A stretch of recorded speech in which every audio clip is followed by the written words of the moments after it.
दोस्तों, अरविंद केजरीवाल ने अपनी राजनीति चमकाने के लिए कई नेताओं को भ्रष्ट बताया और खुद को कट्टर ईमानदार। और आज हालात ये हो गए कि केजरीवाल ने भ्रष्टाचार लूट की ऐसी सीमाएं लांघ दी कि जेल में बतौर मुख्यमंत्री वो इकलौते मुख्यमंत्री बन गए हैं। ये नया मुकाम तो केजरीवाल ने हासिल कर लिया, लेकिन उनकी मुश्किलें कम होने का नाम नहीं ले रही। कोर्ट से झटके पर झटका लग रहा है। पहले गिरफ्तारी और कस्टडी को चुनौती देने में दिल्ली हाई कोर्ट, फिर वकीलों से जुड़ी मांग वाली याचिका और फिर हाई कोर्ट के फैसले के खिलाफ सुप्रीम कोर्ट से भी निराशा हाथ लगी। और अब सबसे बड़ा झटका आप पार्टी टूटने का।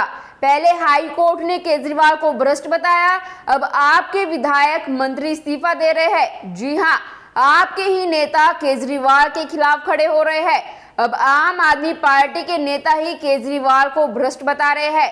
अब केजरीवाल के पीए को हटा दिया गया है। जी हाँ, विजिलेंस ने निजी सचिव विभव कुमार को पद से हटा दिया है। नमस्कार दोस्तों, मैं हिमांशी कश्यप आपके साथ। आप देख रहे हैं जनता की आवाज। आम आदमी पार्टी के दिल्ली के पटेल नगर से विधायक राजकुमार आनंद ने मंत्री पद के साथ साथ विधायकी और पार्टी की सदस्यता से इस्तीफा दे दिया है। राजकुमार आनंद दिल्ली में समाज कल्याण मंत्रालय संभालते थे। उनका कहना है कि आम आदमी पार्टी भ्रष्टाचार में डूबी हुई है और उसके पास शासन करने की कोई नैतिक ताकत नहीं बची। आपको बता दें कि ये वही राजकुमार आनंद है जिनके घर 5 महीने पहले ईडी की रेड हुई थी। उस समय बीजेपी ने इनका इस्तीफा मांगा था। क्या ईडी के डर से, किसी के दबाव से इस्तीफा दिया? क्या बीजेपी में शामिल होंगे राजकुमार आनंद? इस्तीफे से पहले ही उन्होंने सीएम केजरीवाल के समर्थन में एक पोस्ट किया था जिसमें मोदी सरकार पर निशाना साधा गया था। यह पोस्ट चर्चा का विषय बन गया था। हालांकि उन्होंने अब यह पोस्ट डिलीट कर दिया है। दरअसल राजकुमार आनंद ने संजय सिंह की प्रेस कॉन्फ्रेंस का एक वीडियो शेयर कर लिखा था, तिहाड़ जेल के अधिकारी मोदी सरकार के दबाव में काम कर रहे हैं। दोस्तों, आप पार्टी शुरू से ही आरोप लगाती रही कि अरविंद केजरीवाल की गिरफ्तारी के पीछे कोई भ्रष्टाचार या जांच नहीं है। भाजपा का उद्देश्य सिर्फ आम आदमी पार्टी को तोड़ना और सरकार को गिराना है। तो क्या भाजपा ऑपरेशन लोटस के तहत ये सब करा रही है? क्या 400 पार जाने के लिए विपक्षी पार्टियों को तोड़ा जा रहा है? आप नेताओं ने आरोप लगाया कि मंत्री आनंद दबाव नहीं झेल पाए और इस्तीफा देना पड़ा क्योंकि उन्हें ईडी का डर दिखाया जा रहा था।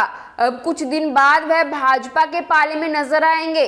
संजय सिंह ने कहा, मुझे लगता है आज से एक सवाल बंद हो जाएगा कि ऑपरेशन लोटस का सबूत क्या है।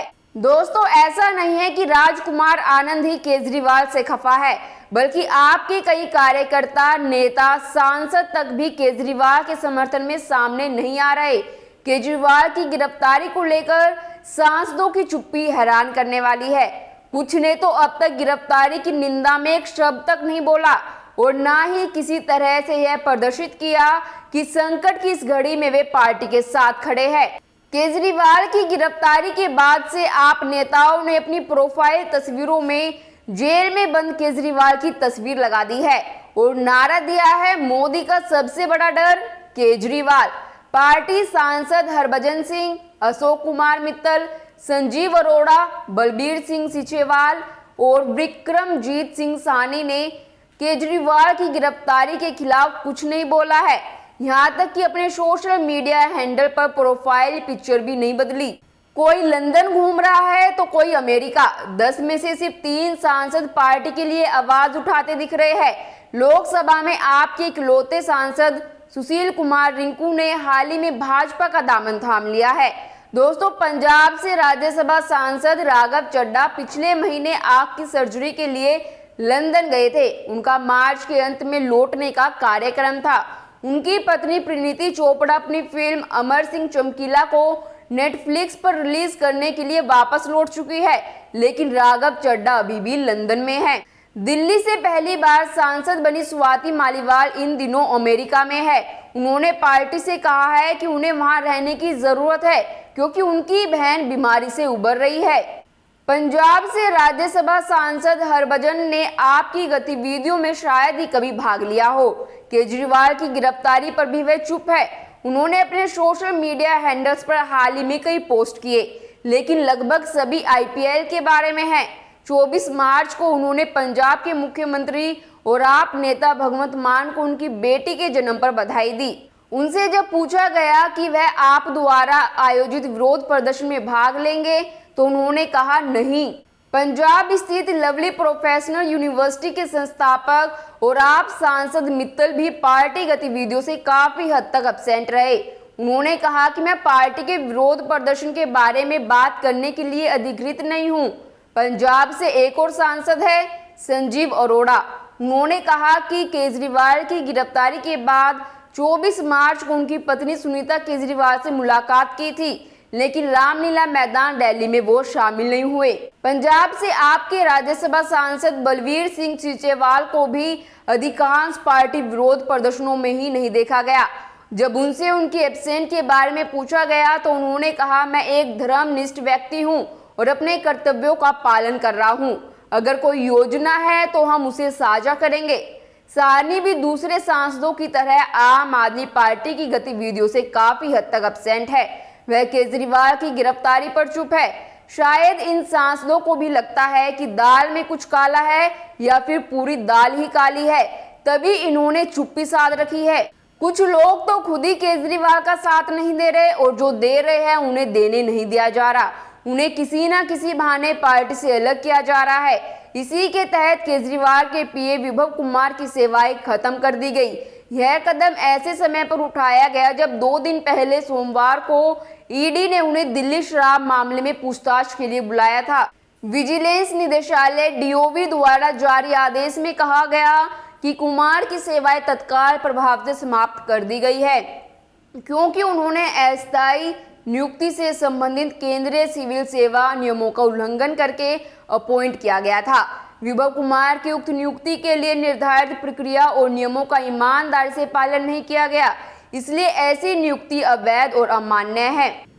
दिल्ली हाई कोर्ट ने गिरफ्तारी व ईडी रिमांड को चुनौती देने वाली याचिका खारिज कर दी थी। इतना ही नहीं, केजरीवाल घोटाले के मास्टरमाइंड निकले। जी हां, मुख्य साजिश करता है केजरीवाल। कोर्ट ने कहा कि ईडी ने सबूत दे दिए हैं। ईडी के पास बहुत सारे सबूत है। इसमें हवाला डीलरों के बयान, अप्रूवर्स के बयान, इसके अलावा आम आदमी पार्टी के सदस्यों के बयान भी मौजूद है, जिन्होंने कहा है कि उसे गोवा चुनाव में खर्च के लिए पैसे दिए गए थे। यह गोवा चुनाव के संबंध में मनी ट्रेल को पूरा करता है। केजरीवाल की गिरफ्तारी कानून का उल्लंघन नहीं है। दिल्ली सीएम के रिमांड को अवैध नहीं कहा जा सकता। केजरीवाल मनी लॉन्ड्रिंग केस में गिरफ्तार है। मुख्यमंत्री समेत किसी को भी कोई विशेष अधिकार नहीं दिया जा सकता। जांच और पूछताछ के मामले में कोई व्यक्ति भले ही सीएम क्यों ना हो, उसे विशेष छूट नहीं दी जा सकती। हाई कोर्ट ने केजरीवाल की उस दलील को भी नकार दिया कि उनसे पूछताछ वीडियो कॉन्फ्रेंसिंग के जरिए भी हो सकती थी। हाई कोर्ट ने कहा, ईडी गिरफ्तारी का समय तय करती है। ईडी के पास पर्याप्त सामग्री थी, जिसके कारण उन्हें गिरफ्तार करना पड़ा। उनके पूछताछ में शामिल ना होने से साबित होता है कि जेल में बंद अन्य लोगों पर इसका असर पड़ता है। यह एक सहायक कारक था। हाई कोर्ट ने फटकार लगाते हुए कहा कि जज कानून से चलते हैं, राजनीति से नहीं। निर्णय कानूनी सिद्धांतों पर लिखे जाते हैं, ना कि राजनीतिक संबद्धता पर। कानूनी निर्णय के दायरे में अदालतों को केवल कानून की व्याख्या करने का काम सौंपा गया है, न कि राजनीति में जाने का। राजनीतिक विचारों को कोर्ट में नहीं लाया जा सकता। मामला केंद्र सरकार और केजरीवाल के बीच का नहीं है, यह मामला केजरीवाल और ईडी के बीच का है। इसका मतलब स्पष्ट है कि केजरीवाल भ्रष्ट है। सीएम केजरीवाल कम से कम 15 अप्रैल तक तो जेल में ही रहेंगे। इन सब को देखते हुए ही ऐसा लग रहा है कि कहीं केजरीवाल को इस्तीफा ना देना पड़ जाए या दिल्ली में राष्ट्रपति शासन ना लग जाए। मंगलवार को ही उपराज्यपाल वीके सक्सेना ने गृह मंत्रालय को एक चिट्ठी लिखी।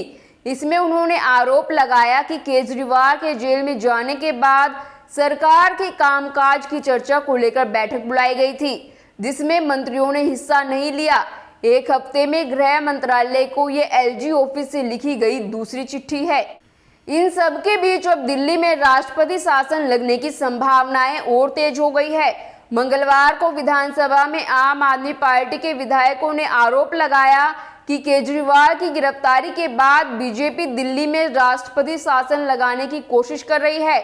न्यूज एजेंसी पीटीआई के मुताबिक विधायक मदन लाल ने कहा, दिल्ली में आपातकाल जैसी स्थिति पैदा हो गई है। दोस्तों, दिल्ली में इस वक्त जैसे हालात है उससे राष्ट्रपति शासन लगने की संभावनाओं से इनकार नहीं किया जा सकता। दिल्ली में राष्ट्रपति शासन लागू करना संविधान के अनुच्छेद 239 ए के अंतर्गत आता है। अगर मंत्रिमंडल सरकार नहीं चला पा रहा तो उपराज्यपाल राष्ट्रपति शासन की सिफारिश कर सकते हैं। अनुच्छेद 239 ए राष्ट्रपति को विधानसभा को निलंबित करने या पूरी तरह से भंग करने का अधिकार देता है। इसके अलावा राष्ट्रपति चाहे तो दिल्ली के सुचारू कामकाज के लिए कानून भी बना सकते हैं। जानकारों का मानना है कि जेल में रहने के बाद भी केजरीवाल अगर मुख्यमंत्री बने रहते हैं तो दिल्ली में आगे क्या होगा, ये सब कुछ उपराज्यपाल पर निर्भर करता है। अगर उपराज्यपाल को लगता है कि मुख्यमंत्री के जेल में रहने के कारण सरकारी कामकाज प्रभावित हो रहा है तो वो अनुच्छेद 239 ए के तहत राष्ट्रपति शासन की सिफारिश कर सकते हैं। अगर उपराज्यपाल दिल्ली में राष्ट्रपति शासन लागू करने की सिफारिश करते हैं तो आम आदमी पार्टी के पास अदालत में जाने का विकल्प खुला है। उसके दो कारण हैं। पहला ये कि जेल जाने के बावजूद केजरीवाल पर इस्तीफा देने के लिए कानूनी दबाव नहीं है। दूसरा कारण है कि दिल्ली विधानसभा में आम आदमी पार्टी की सरकार बहुमत में है। इसके बाद भी अगर राष्ट्रपति शासन लागू होता है तो इसे 1994 के एसआर बोम्मई मामले में सुप्रीम कोर्ट के फैसले के आधार पर चुनौती दी जा सकती है।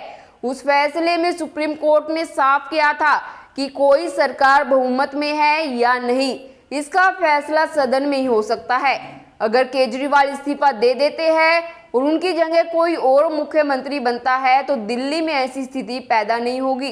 इसके अलावा एक दूसरा विकल्प भी है, लेकिन वो आम आदमी पार्टी के लिए शायद सही ना हो।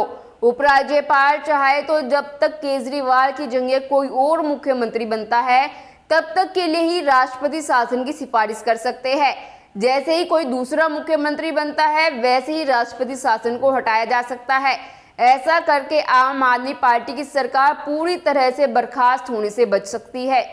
केजरीवाल ने सुप्रीम कोर्ट में न सिर्फ हाई कोर्ट के फैसले को चुनौती दी है बल्कि आम चुनाव प्रचार में हिस्सा लेने के लिए जल्द रिहाई की मांग भी की है।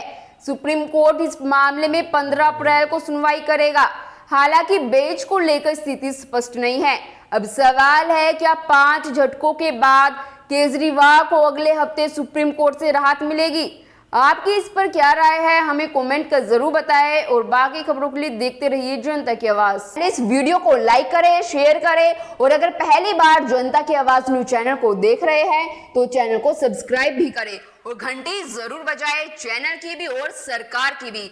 आज की नेशनल मीडिया के मुकाबले में जनता का साथ दीजिए और उसकी ताकत बनिए, जनता की आवाज बनिए और हो सके तो इसके लिए चैनल को ज्वाइन भी करें।